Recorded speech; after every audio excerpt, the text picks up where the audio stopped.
হুদায়বিয়ার সন্ধি, কাফেররা যখন বারবার চুক্তি ভঙ্গ করছে, রাসূল আমার মক্কার কাফেরদেরকে শায়েস্তা করার জন্য মদিনার মুসলমানদের সঙ্গে গোপন সিদ্ধান্তে আসলেন যে আমরা তাদেরকে শায়েস্তা করব। রাসূলুল্লাহর গোপন এই ইচ্ছা যাতে কাফেররা না জানতে পারে, রাসূল বারবার আল্লাহর কাছে দোয়া করে, আল্লাহ আমার এই গোপন ইচ্ছা, আমাদের গোপন যে যুদ্ধের প্রস্তুতি, এটা যেন কাফেররা আগে ভাগে যেন না জানতে পারে। তুমি আল্লাহ আমার মনের ইচ্ছাটারে কবুল করে নাও। সুবহানাল্লাহ। রাসূল তার মনের এই গোপন ইচ্ছা যাতে প্রকাশ না পায়, কাফেররা যেন বুঝতে না পারে, আল্লাহর কাছে দোয়া করতেন, আল্লাহ যেন তারা না জানতে পারে।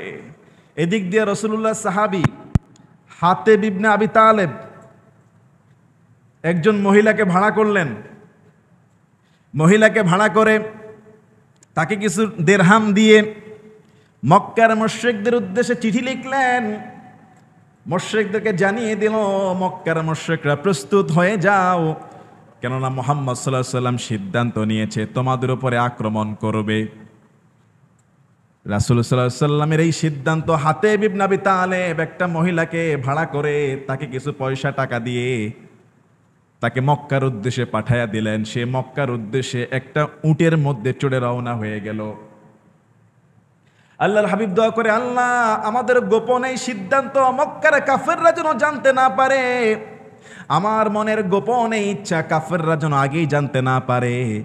আল্লাহ পাক রব্বুল আলামিন ওহী নাযিল করলেন, হে আমার বন্ধু মুহাম্মদ সাল্লাল্লাহু আলাইহি সাল্লাম, তোমাদের প্রস্তুতির খবর নিয়ে এক মহিলা মক্কার উদ্দেশ্যে রওনা হয়ে গেছে।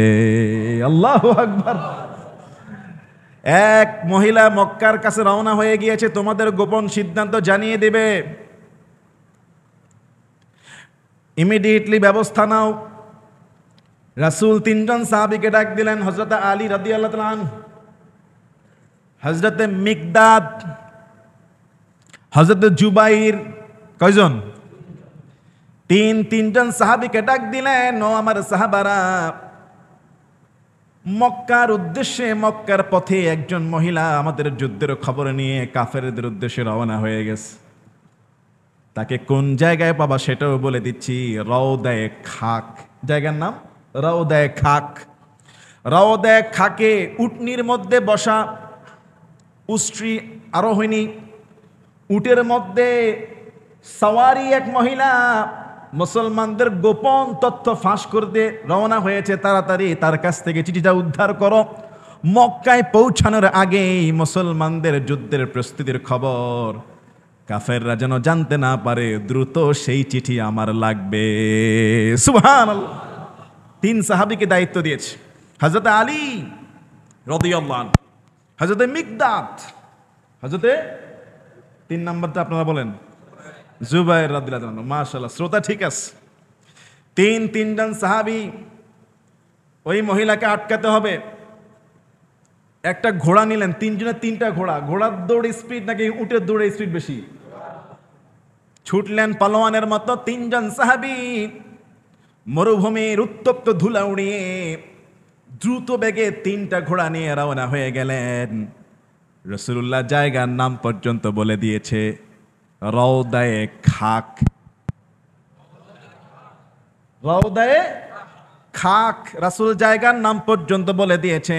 তিন সাহাবী ঠিক রওদায়ে খাক, মক্কার রাস্তা মাঝখানে যখন আসলেন, এসে দেখে রওদায়ে খাকের মধ্যে উটের মধ্যে সাওয়ারি হওয়া এক মহিলা মক্কার দিকে যায়। আল্লাহু আকবার। রাসূল ধরলেন, রাসূলের তিন সাহাবী ধরলেন, এই মহিলা স্টপ, ইনফরমেশন আছে। আল্লাহু আকবার। কোথায় যাচ্ছ? সে তো জানে, আমি আর হাতিব ইবনে আবি তালেব ছাড়া কেউ জানে না। গোপন খবর চিঠি আমাকে একজন দিছে, সে আর আমি ছাড়া কেউ জানে না। কিন্তু বিশ্বনবীর এই তিনজন সাহাবী বলছে চিঠি বাইর করো। সুবহানাল্লাহ বলবেন না? এখন সেই মহিলাকে বলা হচ্ছে চিঠি বাইর করো। মহিলা বলতেছে, আল্লাহর কসম আমার কাছে কোনো চিঠি। কয় না, চিঠি আছে, চিঠিটা আছে, দাও তাড়াতাড়ি দাও। কয় না, কোনো চিঠি নাই, কোনো সংবাদ নাই, কোনো কিছুই নাই। এখন মহিলা মানুষ, পুরুষ মানুষকে জোরাজুরি করতে পারে? তিন সাহাবী বলল, খবরদার, চিঠি যদি বাইর না করো পুরা দেহ তল্লাশি করা হবে, লাগলে বিবস্ত্র করব। কেননা 100% এই ইনফরমেশন দিয়েছেন কে? আল্লাহর কথা কখনোই মিথ্যা হতে পারে এখন যদি বলে বিবস্ত্র করে ফেলবো চিঠি বাইর করার জন্য, চোরের মনে পুলিশ ভয় আছে না নাই? সেই মহিলা বলল, চিঠি আমি দিচ্ছি, আমার গায়ে হাত দিও না। চুলের যে মহিলাদের খোপা, এই চুলের খোপার ভিতর থেকে কাফেরদের কাছে পৌঁছানো সেই চিঠি বের করে ফেলা হলো। আল্লাহু আকবার। মহিলা নিজেই সেই চিঠি বের করে দিয়েছে। এবার 3 সাহাবী সেই চিঠি নিয়ে রওনা হলেন বিশ্বনবীর দরবারে। রাসূলুল্লাহ সাল্লাল্লাহু আলাইহি সাল্লাম চিঠিটা খুললেন। খোলার পরে দেখে চিঠি যে প্রেরক, চিঠি যে লিখছে রাসূলুল্লাহ সাহাবী হাতেব ইবনে আবি তালেব, বিশ্বনবীর সাহাবী, মক্কা থেকে মদিনায় হিজরত করা সাহাবী, বদরের যুদ্ধে মুসলমানদের পক্ষে কাফেরদের বিরুদ্ধে লড়াই করা সাহাবী। রাসূল ডাক দিলেন, হাতেব ইবনে আবি তালেব, ব্যাপারটা কি?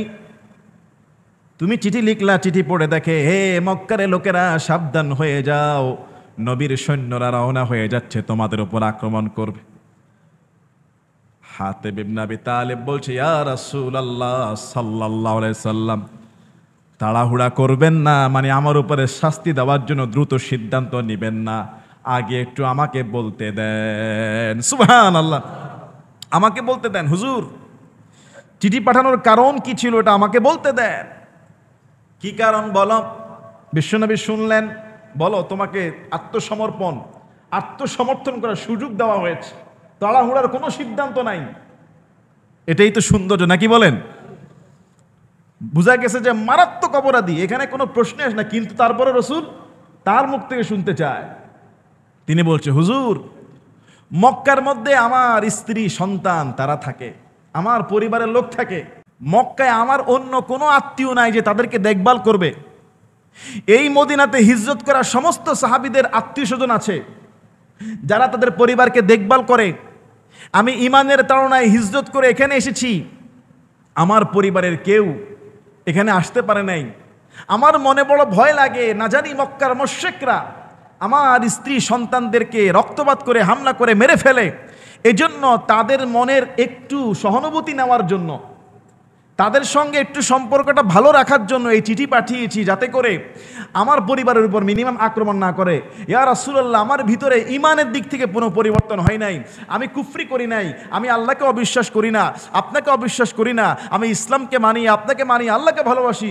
ইয়া রাসূলুল্লাহ, শুধুমাত্র পরিবারকে ভালোবেসে পরিবারকে রক্ষা করার জন্য কাফেরদের কাছে ইনফরমেশন দিয়ে একটু ভালো হতে চেয়েছিলাম, যাতে করে আমার পরিবারকে রক্ষা করে। রাসূল সাল্লাল্লাহু আলাইহি সাল্লাম বললেন, লোকটা সত্য বলেছে। আল্লাহু আকবার। তার ভিতরের ঈমান ঠিক আছে, আমল ঠিক আছে, রাসূলুল্লাহর প্রেম ঠিক আছে, আল্লাহর প্রতি ভালোবাসা ঠিক আছে, কিন্তু পরিবারের মার পেছে গোপনে এই অন্যায় কাজটা করে ফেলেছে।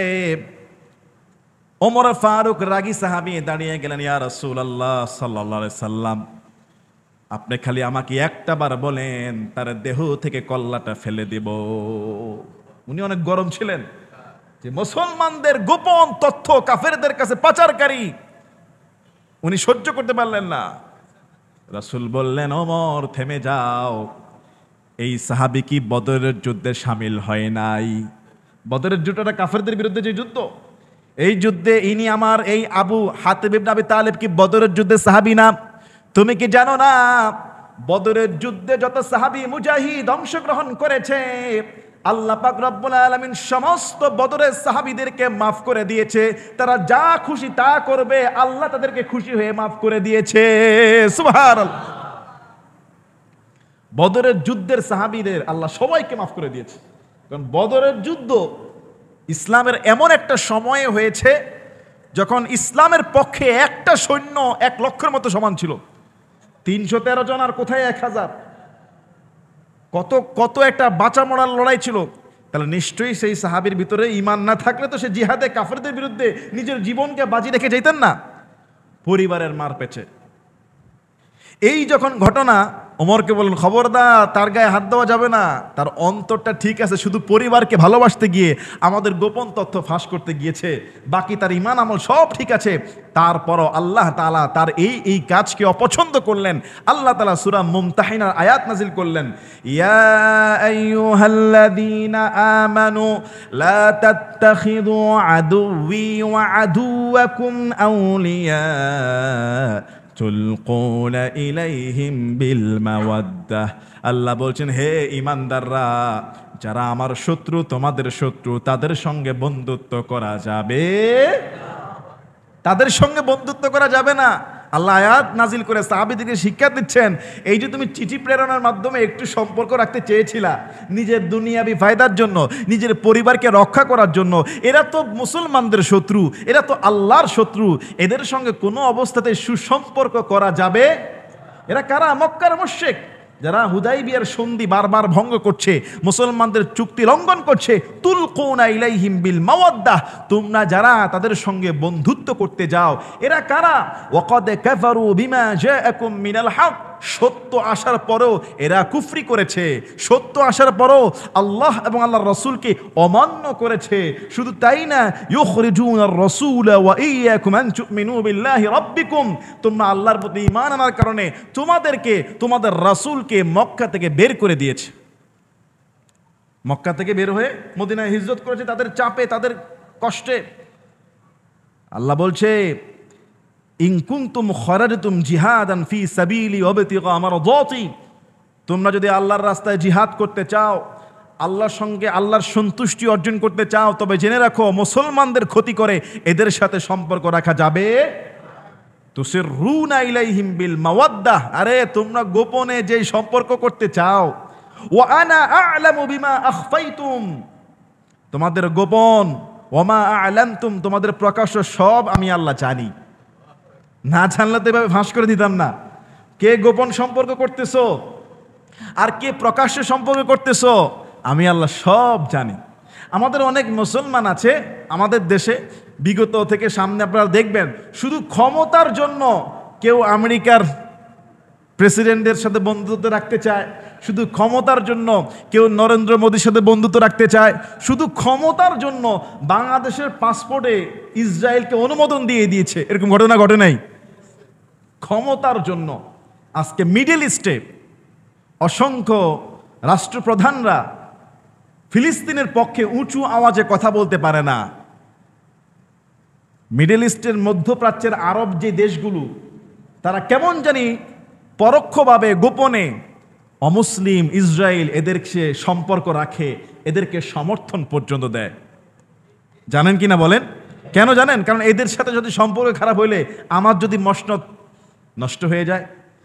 এই জন্য আল্লাহ বলতেছে, আরে তোমাদের কে গোপনে সম্পর্ক রাখতেছো, কে প্রকাশ্যে সম্পর্ক রাখতেছো, আমি সব জানি। ওমাই ইয়াফআলহু মিনকুম ফাকাদ দাল্লা সাওয়াআস সাবিল, তোমাদের এই কাজ পথভ্রষ্টতার কাজ। ইয়াসকাফুকুম ইয়াকুনু লাকুম, মনে রাখবা যতই সম্পর্ক ওই সমস্ত শত্রুদের সঙ্গে রাখো, তারা যদি তোমাদেরকে হাতের নাগালে পায়, ইয়াসকাফুকুম ইয়াকুনু লাকুম, তুমি আগের থেকে সম্পর্ক রাখছো, যদি হাতের নাগালে পেয়ে যায়, কাফেররা বাটে পেয়ে যায়, আদা, শত্রুর মতো আচরণ করবে। ওয়ায়াবসুতু ইলাইকুম, তোমাদের বিরুদ্ধে হাত প্রসারিত করে ফেলবে।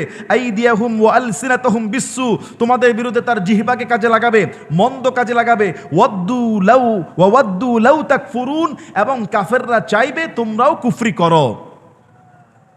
আপনি বন্ধুত্ব করতেছেন, সুসম্পর্ক রেখেছেন, আর আল্লাহ বলতেছে যতই সুসম্পর্ক রাখো, কাফেররা যদি মুসলমানদেরকে বাটে পেয়ে যায়, পরিস্থিতিতে পেয়ে যায়, হাতে পেয়ে যায়, বন্ধুত্ব টিকাবে না, উল্টা তারা কি হামলা করবে, যত রকমের ক্ষতি আছে করবে। আল্লাহ বলছে, লান তানফাআকুম আরহামুকুম ওয়ালা আওলাদুকুম, মানে তুমি তোমার পরিবারের জন্য চিঠি পাঠালা, পরিবারকে রক্ষার জন্য কাফেরদেরকে চিঠি পাঠায়া সুসম্পর্ক করতে চাও।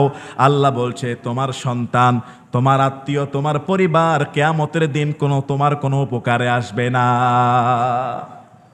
দুনিয়াতে এদেরকে বাঁচাইতে গিয়ে আখিরাতকে নষ্ট করো না। ইয়াফসিলু বাইনাকুম, সমস্ত ফয়সালা আল্লাহ পাক রব্বুল আলামিন কিয়ামতের দিন করে ফেলবে। ওয়াল্লাহু বিমা তা'মালুনা বাসীর, তোমরা যা করো সব কিছু সর্ব অবস্থায় দেখেন একজন, তিনি কে? আল্লাহ সব দেখে। আমরা যা করি আমাদের সব আল্লাহর নজরদারিতে আছে না নাই? এটা আল্লাহ বলছে, ওয়াল্লাহু বিমা তা'মালুনা বাসীর, তোমরা যা করো সব দেখতেছি। আল্লাহ বলতেছে সব আমি দেখি। কিন্তু আল্লাহ পাক রব্বুল আলামিন এখানে একটা ইহসান করেছেন। এই সূরার মধ্যে আল্লাহ তাআলা ৮ নম্বর আয়াতে বলেছে, লা ইয়ানহাকুমুল্লাহ, আমি তোমাদেরকে এইটা নিষেধ করি না, আনিল্লাযীনা লাম ইয়াকাতিলুকুম ফিদ-দীন ওয়া লাম ইউখরিজুকুম মিন দিয়ারিকুম আন তাবাররুহুম, আমি তোমাদেরকে এটা বলি না যারা তোমাদের সঙ্গে যুদ্ধ করে না, যে সমস্ত কাফেররা তোমাদের বিরুদ্ধে যুদ্ধ করে না, তোমাদেরকে ঘর থেকে বের করে দেয় না, তোমাদের বিরুদ্ধে ষড়যন্ত্রকারীদেরকে সাহায্য করে না, ওই সমস্ত কাফেরদের সঙ্গে তোমরা চাইলে সদ্ব্যবহার করতে, তোমরা ওই সমস্ত কাফেরদের সঙ্গে ভালো ব্যবহার করবা, ইহসান করবা এবং তাদের ব্যাপারে ন্যায় বিচার করবা। ইন্নাল্লাহু ইউহিব্বুল মুকসিতিন, আল্লাহ ন্যায় বিচারকারীদেরকে ভালোবাসেন। এই আয়াত দ্বারা আল্লাহ তাআলা বলতেছেন যে যে সমস্ত অমুসলিমরা মুসলমানদের প্রকাশ্যে ক্ষতি করে না এবং ক্ষতি করার জন্য অন্য কাউকে সাহায্য করে না, এই সমস্ত অমুসলিমদের সঙ্গে বন্ধুত্ব না করলেও এদের প্রতি সহমর্মিতা, এদের বিপদে সাহায্য করা, এদেরকে যদি আপনার প্রতিবেশী হয় তাদেরকে খাবার দেওয়া, কিংবা এদের কোনো ক্ষেত্রে যেন জুলুম না হয়, ন্যায় বিচার করার কথা আল্লাহ বলেছে। সুবহানাল্লাহ। এদের সঙ্গে ব্যবসা করতে পারবেন, লেনদেন করতে পারবেন। এরা যদি আপনার প্রতিবেশী হয়, অভুক্ত হলে খাবার দিতে পারবেন। আপনার অফিসের কলিগ হলে আপনি তাকে ভালো ব্যবহার দিয়ে ইসলামের সৌন্দর্য দেখাইতে পারেন, যদি সে আপনার শত্রু না হয়, ইসলামের শত্রু না হয়। তার মানে বোঝা যায় আমাদের দেশে যারা আছে অমুসলিম, এরা তো মনে করেন প্রকাশ্যে আমাদের দেশীয় আইন মেনে আমাদের সঙ্গে, আমাদের সমাজে, আমাদের বাজারে ঘাটে, আমাদের পরিবারে, আমাদের মহল্লায় চলাফেরা করে, ব্যবসা করে, চাকরি করে, আমাদের প্রতি সমর্থন আছে। কিন্তু যখনই কোনো সম্প্রদায়, সে হিন্দু হোক, বৌদ্ধ হোক, খ্রিস্টান হোক, ইহুদি হোক, মুসলমানদের বিরুদ্ধে ষড়যন্ত্র করবে অথবা মুসলমানদের বিরুদ্ধে সহযোগিতা করবে, এদের সাথে বন্ধুত্ব কোনো অবস্থাতেই করা যাবে, কোনো অবস্থাতে এদের সঙ্গে হবে দাকুণ্ড সম্পর্ক। দাকুণ্ড সম্পর্ক যারা মুসলমানদের বিরুদ্ধে যুদ্ধ করে, মুসলমানদের বিরুদ্ধে সহযোগিতা করে, আর যারা মুসলমানদের ক্ষতি করে না, প্রকাশ্যে বিরোধিতা করে না, গোপনে করে না, বা কাউকে সহযোগিতা করে না, আল্লাহ বলছে এদের সঙ্গে সদ্ব্যবহার করবা, এদের সঙ্গে ভালো ব্যবহার করবা।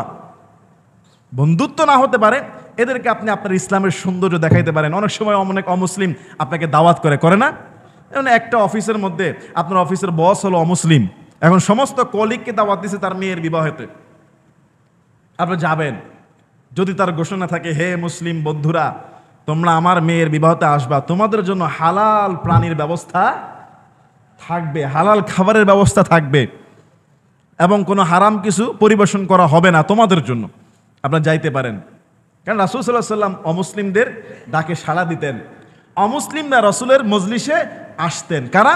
যারা রসুলুল্লাহর প্রকাশ্য দুশ্মনী করতো না, ক্ষতি করতো না, রসুলের দরবারে আসতেন, রসুল তাদের বাসায় যেতেন, তারা রসুলের বাসায় আসতেন, দুঃখ সুখ শুনতেন। এবং এতে ফলাফল কি দাঁড়িয়েছে? রাসূলের কাছে আসার কারণে ইসলাম সম্পর্কে তাদের ভুল ধারণা ভেঙে গিয়ে তারা ইসলাম কবুল করেছে। সুবহানাল্লাহ। তাহলে আল্লাহ তাআলা বলছে যে তোমরা তাদের সঙ্গে বন্ধুত্ব করো না। কাদের সঙ্গে? যারা ইসলামের চূড়ান্ত দুশ্মন, যেমন ইসরাইল ইসলামের চূড়ান্ত দুশ্মন। পার্শ্ববর্তী দেশ যারা আছে, ইসলামের দুশ্মনী করার চেষ্টা বেশি। যদিও দেশকে দোষারোপ করবো না, তাদের দেশে পলিটিক্যাল দল চেঞ্জ হলে আবার মতও চেঞ্জ হয়। এক একটা রাষ্ট্রপ্রধানের নীতি এক এক রকম। ওই দেশেও কিন্তু আমাদের দেশের থেকে বেশি মুসলমান আছে না? ভারতে কিন্তু মুসলমানের সংখ্যা প্রায় 35 কোটি মুসলিম। আপনি চিন্তা করেন, আমরা হলাম মাত্র 16 থেকে 17 কোটি বা 18 কোটি, আর ইন্ডিয়াতে মুসলিমের সংখ্যা 30-35 কোটি। এটা অনেক বছর আগের তথ্য। আমাকে স্বয়ং ভারতীয়রা বলছে যে মুসলমানদের সংখ্যাটা সুমারি করে প্রকাশ করতে চায় না। ওরা বলতেছে এখন মনে হয় 50 কোটি হয়ে গেছে, কিন্তু এটা গভর্নমেন্ট প্রকাশ করে না, কারণ ভীত হয়ে যাবে। অনেক মুসলমান আছে, পাকিস্তানের থেকেও বেশি মুসলমান ভারতে। বাংলাদেশের থেকেও বেশি মুসলমান ভারতে, কিন্তু তাদের প্রতি কিন্তু ইশারা ইঙ্গিতে প্রকাশ্যে গোপনে বর্তমান যে পলিটিক্যাল পার্টিটা আছে দ্বন্দ্ব লাগায় দেয়, মসজিদ ভাঙে, তারপরে জয় শ্রীরাম বলায়, এরপরে আপনার রাস্তায় কেউ প্রকাশ্যে গরুর গোশত খেতে পারে না, ওদেরকে মারে, তারপরে আপনার প্রকাশ্যে ঈদের নামাজ পড়তে দেয় না, এরকম নানাবিধ বৈষম্যমূলক আচরণ করে। এবং ওই দেশের মুসলিম তাদেরকে বাঙালি, তারপর মিয়ানমার, নেপালি ট্যাগ দিয়ে বলে তোমরা এই দেশের নাগরিক না, বেরিয়ে যাও। তাদের যে নাগরিক সুবিধা, পাসপোর্ট কেড়ে নেয়, তাদের যেই আমাদের যেরকম ভোটার আইডি কার্ড, তাদের আধার কার্ড, এগুলি কেড়ে নেয় নানাবিধভাবে তাদেরকে। এই সারা কাশ্মীর সম্পর্কে তো জানেনি, কাশ্মীর সম্পর্কে তো মোটামুটি জানেন, কাশ্মীর একটা মুসলমান ভূখণ্ড রাজ্য, ওখানে তো আরও কত যে বিশৃঙ্খলা অবস্থা, সব কিছু মিডিয়াতে আমরা পাই না, টুকটাক যা পাই তাতেই আমরা মর্মাহত হয়ে যাই, আরও ঘটনা ভয়াবহ। তো এরকম যারা মুসলমানদের প্রকাশ্য দুশ্মন, এদের সাথে কোনো অবস্থাতে সম্পর্ক রাখা যাবে না। আবার মুসলমান যেমন মনে করেন চীন আমাদের দেশে সহযোগিতা করতে চায়, জাপান আমাদের দেশে অনেক উন্নয়ন কাজের মধ্যে তারা অংশ নিতে চায়, তাদের সাথে আমাদের স্বাভাবিক লেনদেন, স্বাভাবিক সম্পর্ক থাকবে। কিন্তু ওভারঅল তাদেরকে আপনি বন্ধু ভেবে ঘরে এনে গোপন তথ্য যদি ফাঁস করে দেন মুসলমানদের কলা কৌশল, তাইলে কিন্তু ক্ষতি করে ফেলবে। তা আজকের এই আয়াত দ্বারা বোঝা যায় রাসূলুল্লাহর একজন সাহাবী হওয়া সত্ত্বেও তিনিও কি একটা ফাঁদে পড়ে গেলেন, তারও ইমানটা নষ্ট করার মতো হয়ে গেল। আল্লাহ বলল ফাকাদ দল্লা সাওয়া সাবিল, এই কাজটা পথভ্রষ্টতার কাজ হয়েছে, কিন্তু রসুল তাকে মাফ করে দিয়েছে, সে সত্য কথা স্বীকার করেছে এবং রসুল তার অন্তরের খবর জানে, সে আসলেই আল্লাহ এবং আল্লাহ রসুলকে ভালোবাসে। আমরাও এরকম অনেক সময় ইমান ঠিক আছে, কিন্তু দুনিয়াবে বিভিন্ন কারণে আমরা এরকম গুনাহের কাজের মধ্যে লিপ্ত হয়ে যাই। এই জন্য আল্লাহর কাছে তওবা করতে হবে, আল্লাহ যেন আমাদেরকে মাথার তালু থেকে পায়ের তালু পর্যন্ত পরিপূর্ণ ইসলামের উপর, হুকুমাতের উপর থাকা তৌফিক দান করে, বলেন না আমিন।